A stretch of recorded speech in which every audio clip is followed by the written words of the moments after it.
Assalamualaikum warahmatullahi wabarakatuh. Berjumpa lagi dengan saya Kukuh Nugroho di kuliah Frontline ya. Ini mata kuliahnya jaringan IP di materi yang kedua gitu.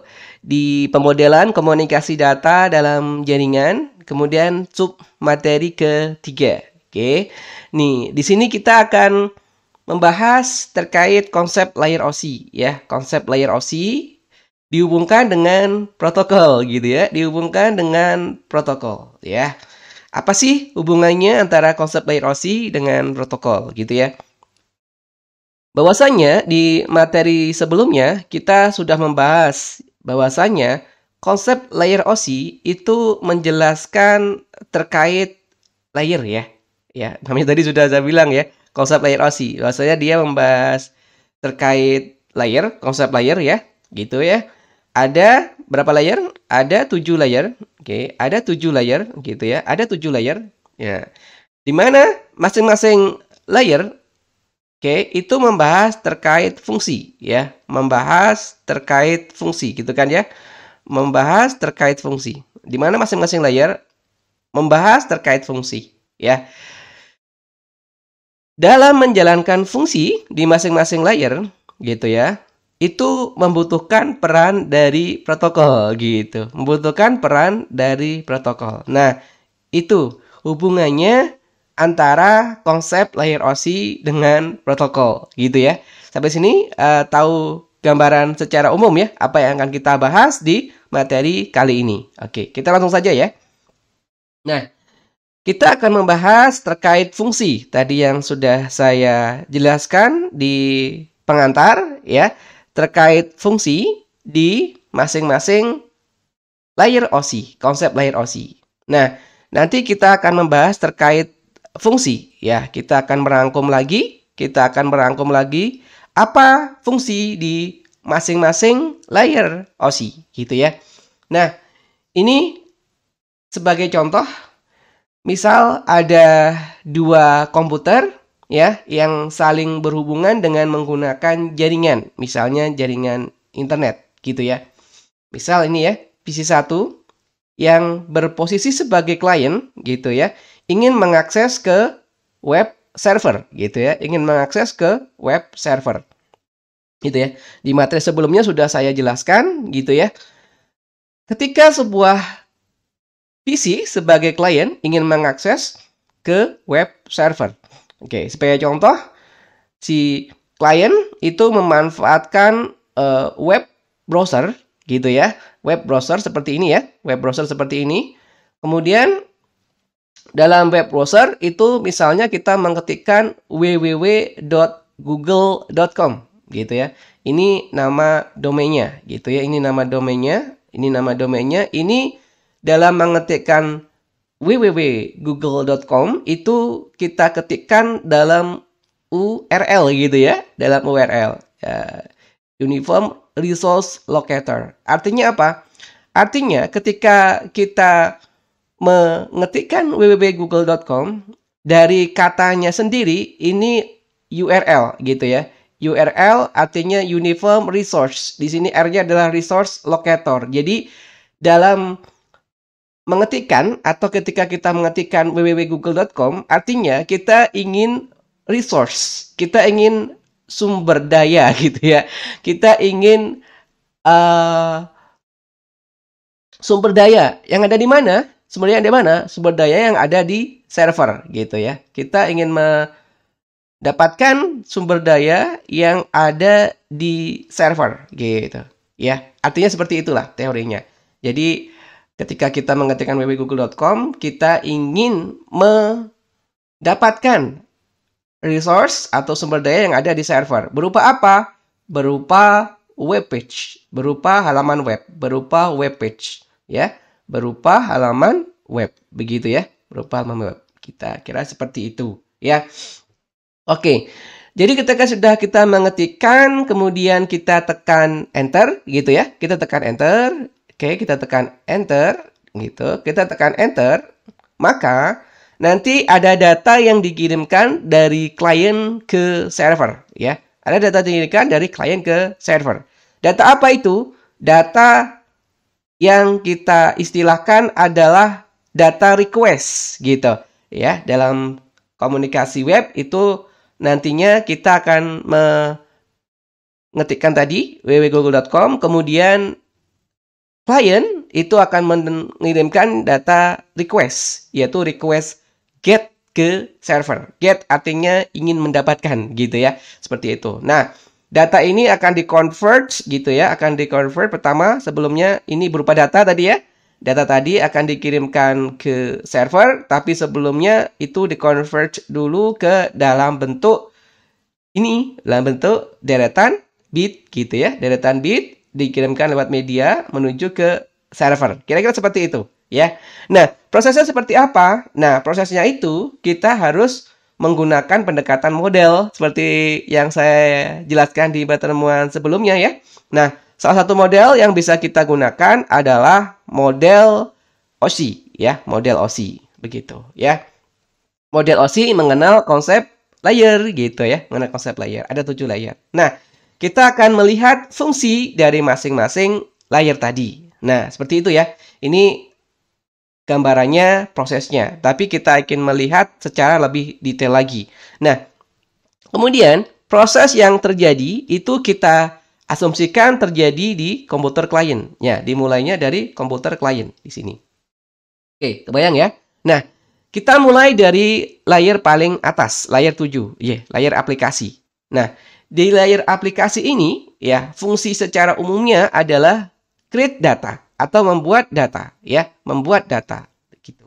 Sebagai contoh, tadi di konsep hubungan antara klien dengan server, ketika klien ingin mendapatkan resource yang ada di server dengan cara memberikan data request get gitu, maka data tadi itu ngawalinya ada di layer aplikasi gitu, ada di layer aplikasi. Jadi fungsi layer aplikasi itu membuat data gitu ya. Nah, setelah membuat data, maka akan dibawa ke layer bawahnya. Ya, oke, akan dibawa ke layer bawahnya, yaitu layer presentasi gitu. Layer presentasi. Layer presentasi itu secara garis besar fungsinya adalah sebagai penerjemah data. Karena data yang di-create oleh user, ya, sebagai user itu kita, ya, sebagai pengguna, ketika ingin mendapatkan resource di web server, kita harus berinteraksi dengan mesin. Kita harus berinteraksi dengan komputer. Ya, ketika berinteraksi dengan komputer, maka ada penerjemah. Apa maksud data yang kita inginkan? Ya, seperti itu. Nah, data ini masih tadi di-create oleh user, oleh kita, gitu ya. Nah, data tadi belum dimengerti oleh komputer, gitu. Nah, supaya dimengerti oleh komputer, perlu peran dari layer presentasi. Karena layer presentasi secara garis besar fungsinya adalah sebagai penerjemah data. Agar data dapat dimengerti oleh mesin. Agar data dapat dimengerti oleh komputer. Gitu ya. Nah, fungsi layar presentasi seperti itu. Penerjemah data. Atau bahasanya adalah compiler. Gitu ya. Compiler agar apa? Data dapat dimengerti oleh mesin. Gitu ya. Nah, sebagai ilustrasi, di data itu biasanya misalnya dalam program web, ya, program web, entah itu menggunakan PHP seperti itu. Nah, dia berupa source code gitu ya. Dia masih berupa source code. Source code yang kita buat ya oleh user tadi, oke, oleh kita gitu ya.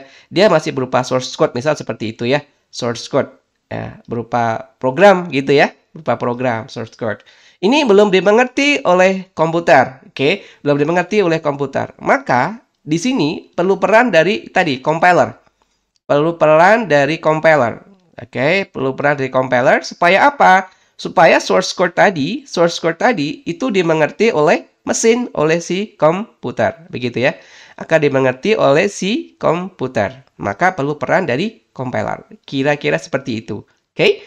Nah, sini jelas ya. Nah, itu peran dari layar presentasi. Nah, layar presentasi perannya seperti itu. Nah, setelah di-compile gitu ya, di-compile maka nanti akan turun di layer sesi ya. Di layer sesi ini sudah berupa bahasa mesin, bahasa yang dimengerti oleh mesin. Nah, di layer sesi ini itu awalan mulainya data akan dikirimkan ke komputer server, gitu ya, ke komputer server. Nah, di layer sesi ini fungsinya sekali besar adalah di sini saya tuliskan membuka pintu, karena dalam analogi bahasa mesin, ketika ingin dikirimkan, mulai dikirimkan, maka pintu dulu yang akan disiapkan. Ya, komputer akan menyiapkan pintu atau bahasa Inggrisnya adalah gate gitu ya. Akan menyiapkan pintu gitu ya. Pintu untuk mengirimkan data tadi begitu. Jadi bahasanya adalah membuka pintu ya. Membuka pintu untuk mengirimkan apa? Mengirimkan data yang diinginkan oleh user, yaitu apa? Tadi data request get ke server. Jadi di sini bahasanya adalah membuka pintu untuk persiapan. Ya, di sini persiapan ya. Belum dikirimkan tapi persiapan dulu. Persiapan untuk mengirim data tadi. Data apa? Data request get ke server. Gitu ya. Oke, seperti itu. Itu fungsi layer sesi. Nah, ketika tahu bahwasanya komputer ketika sudah di-convert nih data oleh compiler di-convert gitu ya menjadi bahasa mesin ya. Oke, mesin tahu, komputer tahu. Oh, di sini si user mengirimkan data request get gitu. Request get itu hubungannya dengan aplikasi web server, dengan aplikasi layanan web gitu. Dengan aplikasi layanan web gitu. Request get ini hubungannya dengan layanan web gitu. Ini hubungannya dengan layanan web. Nah, layanan web. Nah, oke. Ketika tahu ini hubungannya dengan layanan web, ingin mendapatkan resource tadi yang ada di web server, maka nantinya layer sesi akan menghubungkan, akan menghubungkan data get tadi, data tadi akan dihubungkan dengan server web gitu. Akan dihubungkan dengan server web. Kenapa tahu kok tadi mau ke server web? Karena datanya adalah data get gitu, request get yang berisi tadi source code gitu ya, berisi source code. Source code ini hubungannya dengan layanan web gitu. Source code ini hubungannya dengan layanan web. Layanan web begitu. Layanan web. Nah, ketika ingin dihubungkan dengan server ya, yang menghubungkan siapa? Yang menghubungkan adalah layer sesi gitu. Jadi fungsi yang menghubungkan tadi adalah layer sesi. Jadi mulainya di situ gitu. Jadi yang mulai menghubungkan adalah layer sesi gitu. Nah, ketika tahu bahwa tujuannya adalah server web gitu, server web, maka oleh layer sesi mulai diberikan identitas. Oh, ke server web gitu. Ke server web. Maka nantinya si layer sesi akan memberikan identitas. Identitasnya berupa apa? Akan memberikan identitas ya. Identitas. Identitasnya berupa apa? Berupa nomor port gitu ya. Nomor port yang mengindikasikan ke layanan tujuan. Layanan yang dituju oleh si klien ya. Kalau layanannya web, maka nomor portnya defaultnya adalah 80 gitu. Atau biasanya menggunakan 8080, tidak apa-apa, sama aja. Tapi yang paling sering dituliskan adalah ini ya, 80. Siapa menuliskan? Layer sesi gitu. Layer sesi mesin yang menuliskannya. Nah, seperti itu ya. Sampai sini jelas ya, seperti itu.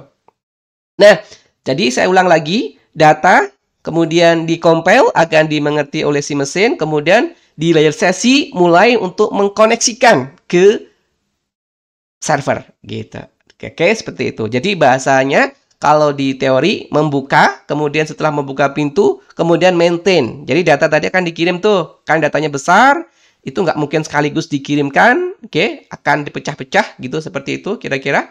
Jadi nanti yang mecah tuh siapa? Sebenarnya yang mecah tuh di sini nih, layer transport. Tapi karena datanya besar begitu, nggak sekaligus, jadi berurutan tuh, berurutan ya, lama begitu, berurutan, datanya besar. Nah, jadi seperti ini. Maaf ya. Ya gitu. Ini gate tadi saya bilang, ini gate ya. Ini gate itu ada di layer sesi gitu ya. Ada di layer sesi. Nah, ini data gitu. Ini data. Anggapannya seperti ini. Oke. data ini ukurannya besar gitu ya, seperti itu. Das gitu ya. Nah, masuk di get, kemudian relaksasi, kemudian masuk di sini ya, keluar di sini ya, data tadi. Kan ini ini ya, data gitu ya. Data ukurannya besar begitu. Nah, seperti ini ya. Nah, begitu.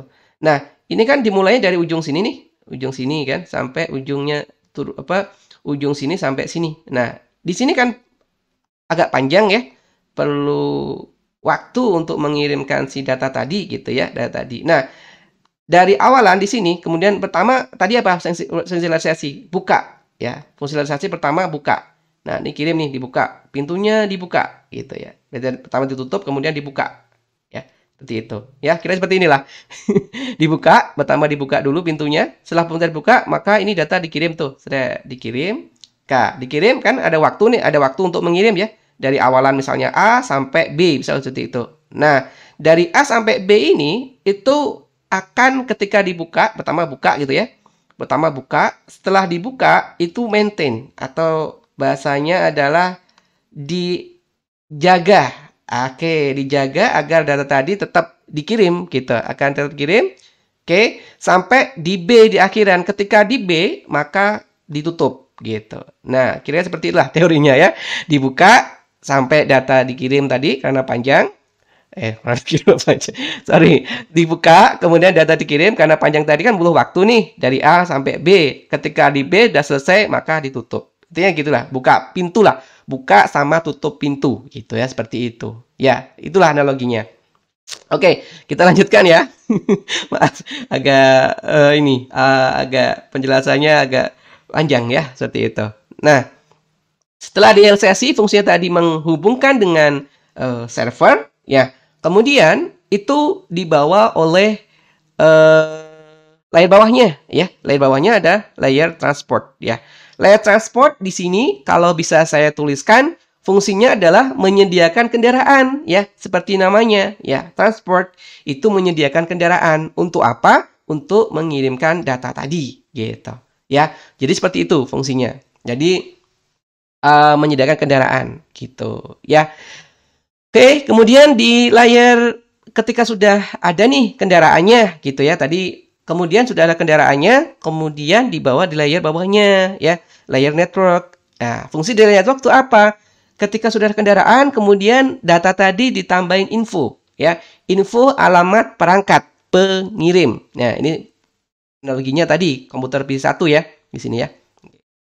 Ditambahkan info alamat perangkat. Oke, alamat apa? Alamat pengirim. Nah, alamat pengirim sebagai pengirim data tadi ditambahi alamat gitu, ditambahi alamat.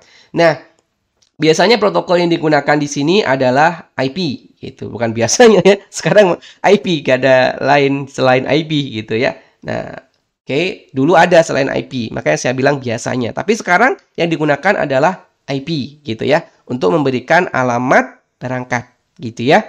Oke, seperti itu. Setelah dikasih alamat, bawa lagi ke layar bawahnya, di layar 2 data link apa fungsinya. Setelah dikasih alamat, kemudian ini mengubah ya, karena data tadi setelah di-convert oleh si compiler ya, di sini ya, di sini data di-convert oleh compiler. Ini data di-convert itu dimengerti oleh mesin gitu ya. Nah, datanya ini, oke, kategori datanya itu kita namakan sebagai data logic gitu ya. Data logic, oke, data logic. Data logic ini itu biasanya dituliskannya ini ya, dalam bentuk hexa. Dalam bentuk hexa. Bilangan heksadesimal, kira seperti itu. Nah, hexa. Nah, bilangan hexa itu yang akan dimengerti oleh si mesin gitu ya, atau biner gitu ya, seperti itu, bisa dibuat hexa atau biner sehingga komputer mengerti apa yang diinginkan oleh si klien gitu ya, seperti itu. Oke. Nah, dari sini dari apa itu tadi? Pengubahan ya. Oke, tadi datanya bentuknya hexa atau bentuknya adalah logic gitu atau biner ya, bentuknya logic. Oke, sebelum dikirimkan ke media, maka data logic tadi harus diubah ke dalam bentuk data fisik. Apa data fisik itu? Data yang sudah berupa deretan bit gitu. Data yang sudah berupa deretan bit ya. Ini seperti ini, deretan bit. Nah, ini namanya adalah data fisik ya. Nah, istilahnya ya, data fisik karena sudah berupa deretan bit gitu ya, deretan bit. Nah, ini berarti di sini nih. Ini data logic seperti di sini ya. Kita tuliskan lagi data logic di sini, data logic gitu ya. Sebelum dikirimkan ke media ini perlu diubah menjadi data fisik begitu. Data fisik gitu ya. Nah, sudah berupa data fisik baru oleh si layar fisik, layar nomor 1 itu baru bisa dikirimkan. Jadi data fisik tadi dikirimkan melalui media transmisi ya. Media transmisinya berupa apa? Oke, bisa berupa kabel ya. Kabel misalnya FO, fiber optik gitu ya, atau berupa wireless gitu ya. Wireless gitu. WiFi misalnya ya, pakai WiFi gitu ya. Seperti itu. Nah, konsepnya seperti itu. Nah, berjalan nih ya dari layar 7 atas, oke, berjalan dari layar atas sampai layar bawah gitu ya, sampai layar bawah. Begitu ya. Nah, perlu ditekankan di sini bahwasanya perjalanan dari layar aplikasi sampai layar fisik itu ya, di setiap layer itu menjalankan fungsi. Maka di sini saya tuliskan tadi kan kata kerjanya. Di sini membuat data itu fungsi gitu ya. Menterjemah data itu fungsi, membuka pintu itu fungsi gitu ya. Kata kerja semua. Menyediakan kendaraan itu fungsi lagi, menambah info itu fungsi lagi, mengubah data itu fungsi lagi, mengirimkan itu fungsinya. Itu masing-masing fungsi, bahasanya seperti itu. Oke, so di sini jelas ya, itu fungsi. Nah, fungsi di masing-masing layer itu spesifik dan berkaitan gitu. Dimulai dari layer 7 sampai bawah layer fisik gitu. Sampai sini jelas ya, menjalankan fungsi gitu. Nah, itu gambarannya fungsi yang ada di konsep layer OSI begitu. Nah, setelah kita tahu fungsi, nah fungsi tadi bisa dijalankan butuh peran dari protokol gitu ya. Butuh peran dari protokol untuk menjalankan tadi. Nah, kebutuhan protokol. Jadi fungsi tadi, oke, saya tuliskan lagi ya. Fungsi tadi di slide sebelumnya. Nah, fungsi tadi supaya bisa dijalankan perlu peran dari protokol gitu. Jadi, kebutuhan protokol dalam menjalankan fungsi begitu. Nah, kita mulai nih dari layar aplikasi. Ya, ada protokol-protokol yang umum digunakan gitu ya. Yang umum digunakan sesuai dengan kebutuhan user, kebutuhan kita sebagai pengguna jaringan, layanan jaringan begitu ya. Nah, protokolnya apa aja begitu? Ada HTTP, ini untuk layanan web browsing gitu. Web browsing begitu ya. Nanti kita belajar di situ. Nah, bahwasanya aplikasi itu hubungannya dengan layanan yang ada dalam jaringan. Sebagai contoh yang yang sering kita gunakan itu browsing gitu ya. Ya ini saya salah ya. Browsing ya kayak gitu ya. Jawa banget ini. Ya browsing, maaf ya. Berarti saya jelek. Browsing aja salah. Browsing kalau nggak salah gini ya. Ini dia. Browsing gitu ya, web browsing. Kira-kira bener ya, browsing. Ya, seperti itulah. Nah, ada lagi SMTP. SMTP ini untuk email ya. DNS ini untuk mengubah ya dari domain ke alamat IP gitu ya. Nanti kita bahas lebih lanjutnya, kita seperti itu. Kemudian DHCP ini untuk memberikan layanan layanan pemberian IP secara otomatis gitu ya. Sering kita gunakan juga di ketika kita internetan di kampus gitu ya. Jadi kita di kampus kan nggak pernah setting alamat tuh ya, otomatis kan kita dapat IP gitu ya. Pakai DHCP. FTP ini untuk layanan transfer file yang jarang digunakan sih sebenarnya. Kalau transfer file itu biasanya kita pakai folder sharing gitu ya. Ini pakai SMB sebenarnya. Ini FTP ya, seperti itu. Ini pakai FTP, bisa pakai FTP juga. Kemudian Telnet. Telnet ini protokol untuk konfig perangkat jauh. Perangkatnya itu jauh gitu ya. Tidak di kita, tapi di jauh. Misalnya kita di Bandung gitu ya, ingin ngonfig perangkat di Jakarta gitu ya. Bisa. Salah satunya pakai protokol Telnet. Tapi Telnet jarang dipakai. Dipakainya itu bisanya pakai SSH ini atau SSH yang lebih secure, SSH gitu ya. Nah, itu protokol-protokol yang ada di layar aplikasi sesuai dengan layanan yang digunakan oleh si user, oleh manusia, oleh kita gitu ya. Nah, untuk layar presentasi protokolnya kalau web itu pakai HTML gitu ya, HTML. Ini compiler ya, compiler untuk tadi layanan web yang seperti itu ya. Oke. Nah, setiap pemrograman itu punya compiler sendiri gitu ya. Oke, misal belajar C++ itu punya compiler gitu ya. Jadi untuk tadi mengcompile itu bahasanya adalah mengubah dari source code ya, source code ke bahasa mesin gitu ya. Tadi sudah saya jelaskan ya di sini. Mengubah dari mana deh? Source code menjadi bahasa mesin gitu ya. Setiap bahasa pemrograman itu punya compiler. Nah, kalau di web itu punya HTML, HTML gitu ya. Kemudian misalnya untuk enkripsi. Nah, sebelumnya saya sudah jelaskan selain apa itu ya, yang jelas itu untuk mengubah tadi ya, mengkonversi dari bahasa manusia ke bahasa mesin gitu ya. Bahasa manusia itu apa? Source code tadi ya, menjadi bahasa mesin. Itu juga di layar presentasi fungsinya selain itu apa? Enkripsi. Nah, enkripsi itu bisa pakai algoritma RSA. Ini untuk apa? Untuk enkripsi gitu ya. Enkripsi. Enkripsi itu kebalikannya dilawan dekripsi gitu ya. Oke, selain enkripsi, fungsi apa lagi? Kompresi. Kompresi bisa kayak pakai WinRAR ya. Kita pakai sering ya, pakai WinRAR. Ini kompresi ya, kompresi pakai WinRAR. Nah, kalau kita pakai WinRAR, tampilannya ada di layar aplikasi, tampilannya, tapi prosesnya ada di layar presentasi gitu ya. Biasanya di layar presentasi. Oke, kemudian JPEG. JPEG juga kompresi ya. Kompresi apa ini? Kompresi image ya. Ini kompresi image. Kompresi image. Ada JPEG, ada MPEG untuk video gitu ya, seperti itu. Nah, ini yang sering digunakan oleh kita ya, oleh user. Oke. Nah, setelah di compiler ya, di convert ya dari bahasa tadi, bahasa manusia menjadi bahasa mesin gitu ya.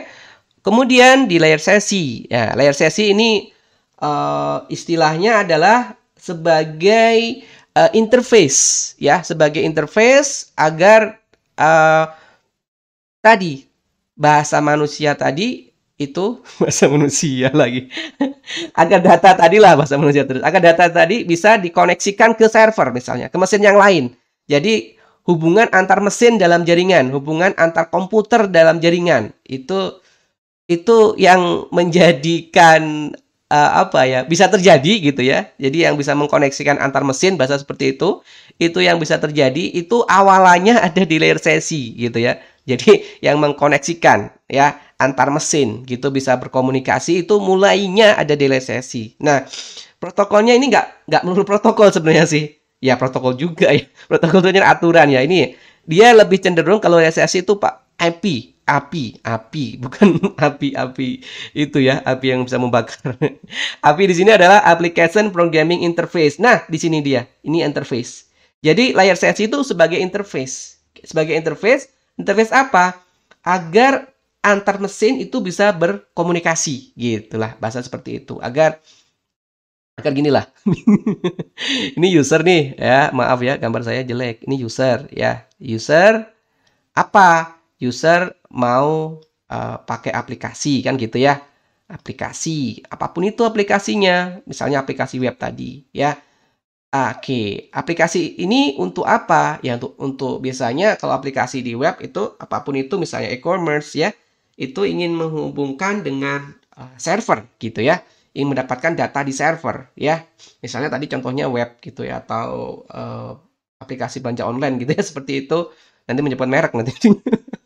Seperti itu. Nah, aplikasi itu ingin digunakan. Nah, aplikasi ini sebenarnya kan ingin menghubungkan ya antara mesin atau komputer yang digunakan oleh si user gitu ya, oleh komputer PC yang digunakan oleh si user, oke, ingin dihubungkan dengan PC lain yang biasanya di sini server gitu ya, server gitu ya. Nah, server ini mesin ya atau komputer juga gitu ya, ingin menghubungkan ke sana gitu ya. Nah, ingin menghubungkan ke sana. Nah, agar bisa terhubung gitu ya, agar bisa terhubung. Nah, di sini perlu interface begitu, perlu interface ya. Perlu interface dulu nih di awal, perlu interface untuk menghubungkan tadi. Nah, interface ini bahasanya adalah API ya, IP, APA lah bahasa Inggrisnya, in English ya. APA bahasanya itu kerennya. APA ya, perlu API, perlu interface. Nah, API ini yang menyediakan di konsep layer OSI adalah layer sesi begitu. Jadi jelas ya, IP. Nah, sering kalau kita menggunakan aplikasi berinteraksi dengan mesin lain itu sering sebenarnya kita menggunakan API, tapi nggak sadar. APA aja lah, API, APA ya, APA itu API lah ya. Kita orang Indonesia API aja lah ya. Sering kita menggunakan API sebenarnya seperti itu APA ya. Nggak sadar sebenarnya, tapi sering kita gunakan itu kan, sering menggunakan APA gitu ya. Itu menggunakan API ya. Agar apa? Agar bisa terkoneksi dengan mesin atau komputer yang lain. Nah, fungsi itu yang menjalankan layar sesi. Tadi saya bilang ya, ada buka, maintain, tutup gitu ya. Gitu ya. Masih ingat ya tadi loh. Oke, ini di sini ya, yang terbawah ini. Nah, ini buka, maintain, tutup ya. Ini buka, maintain, tutup komunikasi. Itu ya seperti itu ya. Oke. Nah, itu yang menjalankan adalah layar sesi. Ya. Oke, dengan apa? Dengan memberikan ini API, Application Programming Interface. Nah, setelah dihubungkan, mulai dihubungkan itu dibawa ke layer transport ya. Layer transport tadi masih ingat fungsinya apa? Menyediakan kendaraan. Oke, kendaraannya itu protokol maksud saya. Nah, yang sering kita gunakan dua ya. Kalau nggak kita pakai TCP ya UDP gitu ya. Kalau pakai TCP ya UDP. Untuk kendaraan ini ya sebagai kendaraan. Di sini sebagai kendaraan. Kendaraan gitu ya. Nah, setelah itu udah ada kendaraan di bawah layer network. Oke, layer network masih ingat memberikan alamat pada perangkat pengirim, oke, atau penerima gitu ya. Nah, protokolnya apa? Protokolnya yang paling digunakan dan saat ini digunakan gitu, IP gitu. API. Maaf, saya masih ingat API yang ini. Bukan API ya, IP. IP ya itu. ter, ter, ter apa ya? Terkecohkan dengan API ya. API ya. IP. IP ya gitu ya. Belibet. IP, IP. IP. Seperti itu ya. Kita orang Indonesia saya kurang canggih lah bahasa Inggrisnya, mohon maaf ya. IP, IP gitu ya. Nah, protokolnya ini Internet Protokol ya. Nah, kepanjangannya adalah Internet Protokol begitu. Ini yang digunakan untuk mengalamati perangkat atau komputer gitu ya. Nah, nanti juga biasanya kita sering tes koneksi itu ya. Tes koneksi dalam jaringan sering tes koneksi ya. Jadi sudah nyambung tuh, udah nyambung belum antar perangkat gitu ya, tes koneksi. Nah, untuk tes koneksi ini protokolnya dipakai ini. ICMP ini sering dipakai nih untuk tes koneksi. Tes koneksi antar perangkat begitu. Nah, ICMP itu tidak di layer aplikasi tapi di layer network gitu ya. Oke, nanti kita akan belajar ya itu protokolnya. Kemudian sudah ada alamat untuk perangkatnya di bawah layar bawahnya nih, layar 2, data link. Nah, layer data link itu fungsinya tadi apa? Mengubah ya data logik menjadi data fisik. Tapi masih ingat nggak? Layar data link itu analoginya kalau di layer network gitu. Layer network itu mengidentifikasi rumah. Masih ingat nggak nih? Mengidentifikasi rumah gitu ya. Identifikasi rumah. Kalau data link itu mengidentifikasi gate. Gate-nya bukan gate di sesi enggak, tapi gate ini pintu rumah gitu ya. Pintu rumah, gitu ingat ya? Pintu rumahnya ya, pintu rumahnya. Nah, kalau di sesi ini ibaratnya gate pintu rumah ya. Pintu rumah tuh pintu yang di depan gitu loh ya. Pintu yang di depan adalah pintu di sini, pintu jendela. Nah, pintu di sini kalau saya logikakan di materi sebelumnya, pintu di sini, gate di sini adalah pintu jendela. Pintu di sini dengan jendela. Jendela.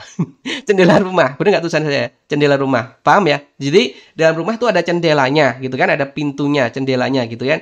Nah, misalnya ada beberapa pintu, ada jendela. Nah, pintu jendela tadi jendela. Terus maaf tulisannya saya benar ya? Seperti itu. Dan rumah itu gate-nya itu ada di resesi, ibarat seperti itu. Tapi pintu di sini, pintu gate yang ada di luar, gitu ya. Pintu ada di luar, pintu rumah ada di luar, itu diidentifikasi, begitu diidentifikasi. Nah, pintu ada di luar tadi itu ibaratnya ada di data link, gitu ya. Mohon maaf ya, dilihat lagi lah video saya sebelumnya, jadi kalau pusing ya. Saya sudah analogikan seperti itu. Saya sudah analogikan seperti itu. Nah, seperti itu ya. Nah, oke. Nah, pintunya itu masing-masing rumah kan berbeda-beda ya, berbeda ya pintunya. Ada yang pagar. Nah, pagar aja lah ya.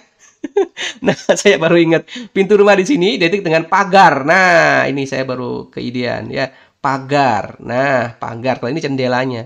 Pintu lah, jendela bukan ya. Mohon maaf.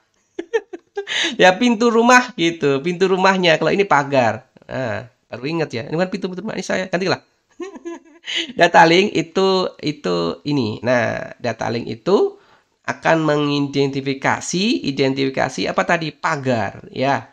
Baru ingat kan. Kalau ini pintu gitu ya. Nah, baru kayaknya. Ini pintu, ini pagarnya rumah gitu ya. Maaf kacau dah. Kurang ini ya, kurang jauh jalannya mainnya. Ini pagar ya, sini pagar. Terus lagi lah pagar. Nah, pagar. Nah, pagar. Nah, pagar rumah kan macam-macam berbeda-beda ya, macam-macam lah. Masing-masing berbeda-beda.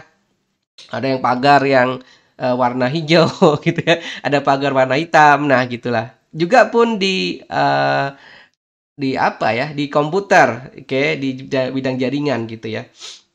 Kita dalam mengirimkan data, kalau tadi kan rumah punya pagar, tipe-tipe pagar sebelum dikirim kan pagar dibuka gitu kan, pagarnya dibuka baru dikirim gitu kan, pagar dibuka baru dikirim. Nah, pagar itu ibaratnya adalah NIC. Ah, pagar ini ibaratnya coba banget ya, ibaratnya adalah NIC, Network Interface Card. Nah, Network Interface Card. Nah, NIC di komputer kita. Nah, NIC itu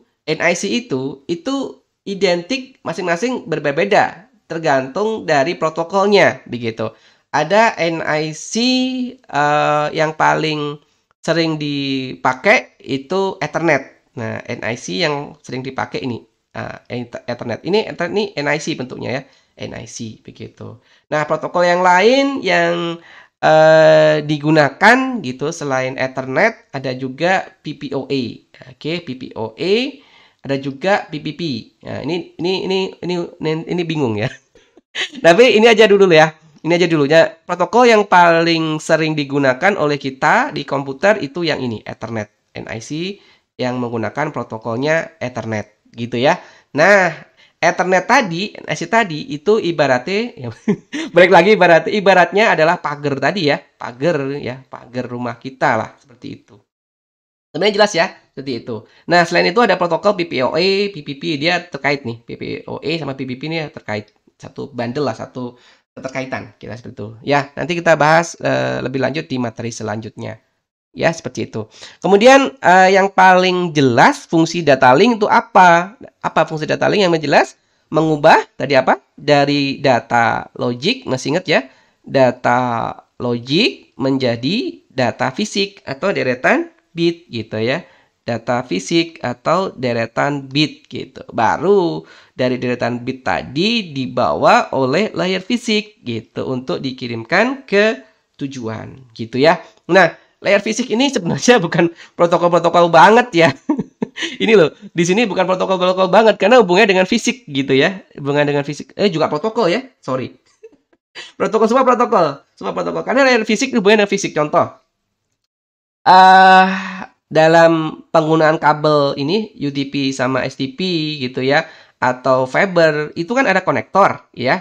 Itu ada konektor nih ya, ada konektor. Mas ini tahu konektor nggak ya? Ada konektor ya, kayak gitu ya. Ada konektor ya, konektor. Contoh konektor di UDP atau STP ya. Ini konektornya ini pakai RJ45 yang sering digunakan ya. RJ45 ini konektornya, tipe konektornya. Nah, konektor ini itu nantinya akan dihubungkan ke perangkat, akan dihubungkan ke komputer gitu ya. Oke. Di situ ada port ada konektor. Gini ada, jadi konektor ini akan dihubungkan dengan port gitu ya. Bingung nggak nih? Akan dihubungkan dengan port. Port ini ada di perangkat gitu ya. Port ini ada di perangkat. Nah, perangkat gitu ya. Misal ini saya punya PC di sini ya, punya PC. Nah, ini ada PC. Nah, PC ini akan saya hubungkan dengan PC lain gitu ya. Maka saya butuh NIC di sini ya. Saya butuh NIC tadi ya. Saya butuh NIC, ya kan? Nah, NIC itu sebagai interface ya, sebagai interface untuk menghubungkan ke perangkat yang lain lewat jaringan. Namanya juga NIC, Network Interface Card gitu ya. Jadi interface yang menghubungkan dengan perangkat lain lewat jaringan, begitu ya. Nah, dalam NIC itu ada port, kira seperti itulah. Mana? Jadi saya punya port. Nah, portnya di sini ada port gitu ya. Nah, gitulah. Di sini ada port. Nah, gitu. Ini port ya. Ini adalah port gitu ya. Ini ada port. Nah, port ini punya standarisasi begitu. Standarisasi supaya apa? Konektor itu bisa dimasukkan di sini. Ini kan ada konektor nanti. Di sini ada konektor ya. Konektor itu juga punya standarisasi gitu masing-masing vendor. Yang konektor nanti akan dihubungkan dengan masukkan ke port ini. Jadi port itu punya standarisasi. Standarisasi apa? Dimensi ukurannya. Nggak boleh beda antar vendor. Nggak boleh beda gitu ya. Ini ada dimensi. Ini port ada dimensi, konektor ada dimensi. Ada ukuran lah. Ada ukuran ya. Ukurannya. Itu harus standar. Nggak boleh beda. Nggak bisa nantinya connect antar satu vendor dengan vendor yang lain. Jadi ada standarisasinya. Nah, standarisasi tadi itu aturan juga namanya juga protokol. Protokol juga aturan sama aja. Sudah saya bahas di video sebelumnya ya. Sudah saya berikan ada protokol standar itu sama aja begitu. Nah, berukuran. Misal kalau portnya RJ45 itu bentuknya kalau nggak salah seperti ini ya. Saya nggak bisa gambar, maaf ya. Nggak jago gambar. Ya kayak beginilah bentuknya portnya ya, seperti itu. Nah, seperti itu. Ini port untuk RJ45. Nah, ini ukuran kan? Ini RJ45. Ini RJ45. Nah, ukurannya ini nggak boleh beda antar vendor ya. Mentang-mentang vendor udah terkenal itu beda lah gitu dengan vendor yang kurang terkenal. Nggak boleh ya. Itu ukurannya harus standar gitu ya. Supaya antar perangkat tuh bisa terhubung. Begitulah. Semua itu berhubungan dengan fungsi. Dan fungsi itu dijalankan menggunakan protokol atau standar ya. Protokol atau standar. Ya, standar. Standarisasi. Begitu. Ini standar bukan nih? Tulisan saya. Ini standar ya. A sama R. Begitu. Standar. Ini standar. Gitu ya. Nah, seperti itulah kalau kita bicara dengan terkait konsep layer OSI ya. Seperti itu. Nah, ini slide terakhir. Jadi kalau kita hubungi standar, kita hubungi dengan protokol, kita hubungi dengan apa konsep layer OSI atau TCP/IP itu tidak afdol kalau kita tidak bicara terkait organisasi yang membuatnya, begitu ya. Dalam dunia jaringan, kayak khususnya bidang ini ya, bidang apa ya, bidang elektro gitu ya. Ya, itu ada lembaga atau organisasi yang berperan penting di situ, yang merumuskan terkait standarisasi, yang merumuskan terkait protokol, begitu ya. Nah, di dunia jaringan gitu ya, ada 3 lembaga pembuat standar yang wajib kita ketahui gitu ya. Yang pertama, ini harusnya poin ya, numbering. Yang pertama itu IEEE ya. IEEE ya, IEEE. Jadi kalau sudah belajar jaringan jangan menyebutkan IEE ya. IEE. Jadi biar keren gitu ya. IEEE ya, IEEE. E-nya 3 kali. Sama aja sebenarnya. Ini kepanjangannya Institute of Electrical and Electronics Engineers gitu ya. Oke. Ini lembaga pembuat standar ya. Tadi bilang standar misalnya itu ya. Standar ini misalnya ya, nggak semua di layar data link. Ini misalnya yang ada di layar data link gitu loh. Layar data link dan fisik gitu. Ya, salah satunya contohnya misalnya ada di layar data link dan fisik contohnya. Standarnya adalah Ethernet. Tadi sudah kita bilang ya, Ethernet ada di layar data link, layer 2 gitu, layer 2 ya. Layer 2 data link Ethernet gitu ya. Ini yang membuat Ethernet itu siapa? IEEE gitu ya. Kodenya apa? Kodenya 802.3. Dia si lembaga IEEE memberikan kode 802.3. Nah, kemudian setelah ini juga menjelaskan medianya apa yang digunakan, karena Ethernet itu secara konsep dia main di 2 layer. ya, bekerja di 2 layer. Layer 2 dan layer 1. Jadi dia ngait tuh. Nggak hanya layer 2 tapi juga layer 1. Layer 1 hubungannya dengan apa? Hubungannya dengan media, begitu. Nah, medianya itu bisa apa? Bisa pakai fiber ya, bisa pakai UTP atau STP, begitu ya. Nah, itu Ethernet. Nah, satu lagi ada nih, Wi-Fi. Nah, Wi-Fi yang sering kita pakai ya. Wi-Fi, wireless lah, medianya wireless. Ya, layer 2-nya, sorry, kodenya ya, kodenya itu diberi nama oleh IEEE 802.11. Ada tipenya ya, ada A, B, G, N gitu, AC yang sangat cepat. Jadi ada ABGN gitu ya, singkat ya, ABGN, kemudian ada AC gitu ya. Nah, ini medianya adalah wireless, begitu ya. Medianya adalah wireless. Begitu ya, generasi Ethernet, media kabel, atau Wi-Fi. Ya, itu yang membuat adalah IEEE. Nah, kedua, itu ada lembaga namanya adalah IETF, ya, Internet Engineering Task Force. Nah, ini lembaga yang membuat apa? Yang membuat konsep layering TCP/IP, konsep layer TCP/IP. Nah, begitu ya. Yang ketiga ada ISO, ya, ISO, International Organization for Standardization. Ini membuat apa lembaga ini? Membuat konsep layer OSI yang ya, barusan kita pelajari, begitu ya. Seperti itu. Oke, ini ada lembaga yang wajib kita ketahui ya, karena jasa mereka juga kita bisa belajar jaringan, belajar OSI begitu ya, TCP/IP gitu ya. Ethernet dan sebagainya. Nah, kita harus tahu gitu ya, seperti itu. Nah, seperti itu ya. Terima kasih ya. Oke, terima kasih. Ini materinya tentang apa? Tentang pemodelan komunikasi data dalam jaringan. Submateri 2.3 yaitu terkait hubungannya konsep layer OSI dan protokol gitu ya. Terima kasih. Semoga bermanfaat. Saya akhiri dulu. Assalamualaikum warahmatullahi wabarakatuh.